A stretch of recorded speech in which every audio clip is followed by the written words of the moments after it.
All of the supplies you need will be put into the description. The biggest thing is just a watercolor pen and paper and watercolor paper.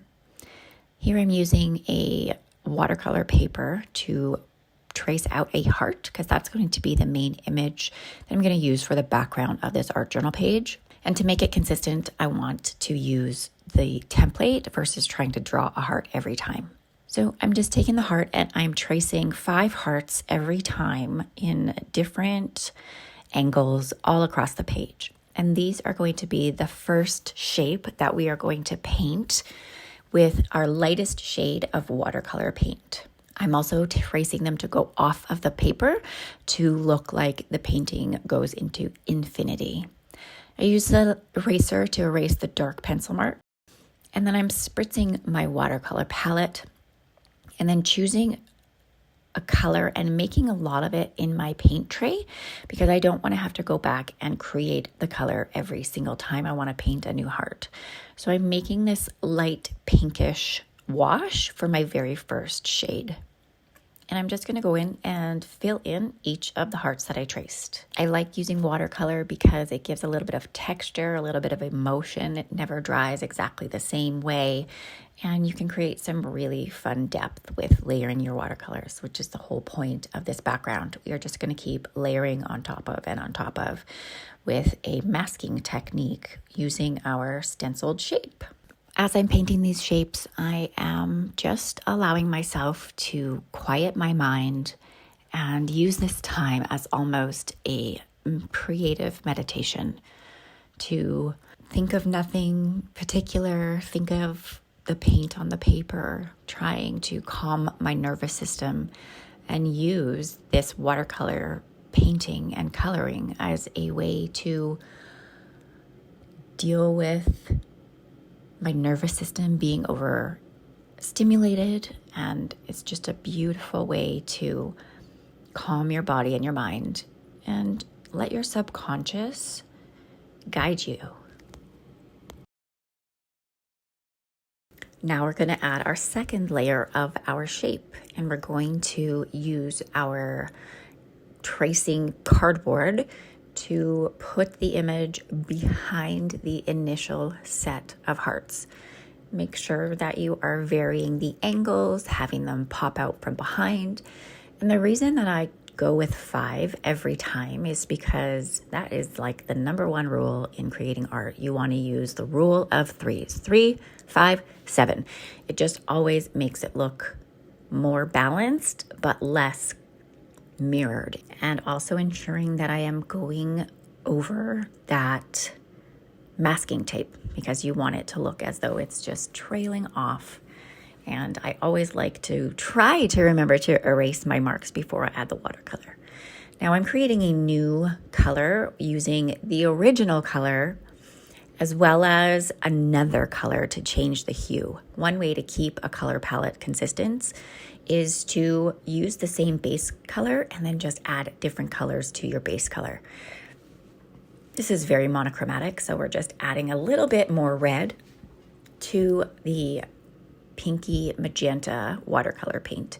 And we are using less water and making this color a lot darker than the first one. It will dry lighter, but as we go with all of these shapes repeatedly, we will go darker and darker and darker with each layer of hearts or whatever your shape is.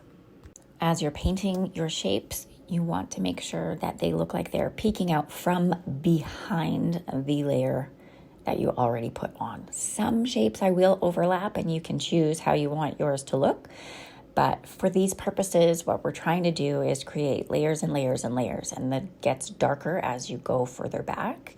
And so these layers are going to be behind. And we're going to continue making our shapes behind the other shapes for another few colors. And again, mixing your palette and just adding a darker color or more pigment, less water to each shade as you go along.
And on your final layer, you don't even have to draw the shapes anymore. You just want to fill in any white spots with the deepest color of your color palette and make it very, very dark and very, very strong so that all of the layers that come before are looking like they're over top.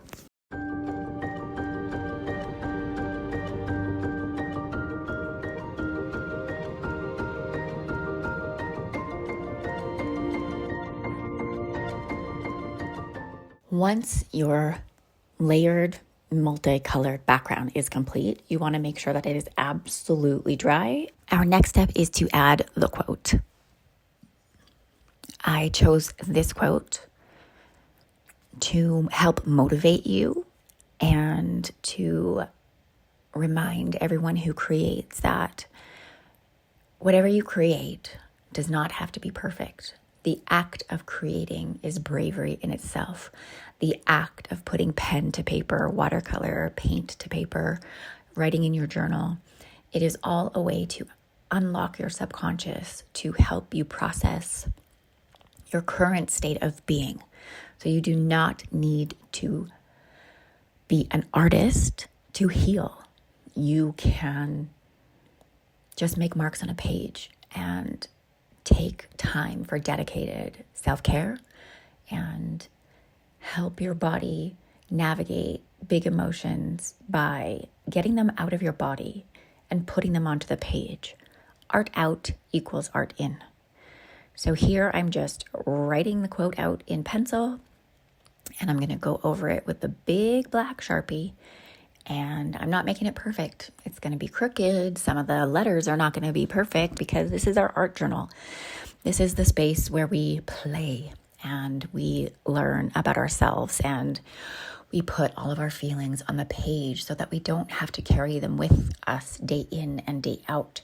We want to use art as a meditative practice for healing and self-care. Thank you for creating with me.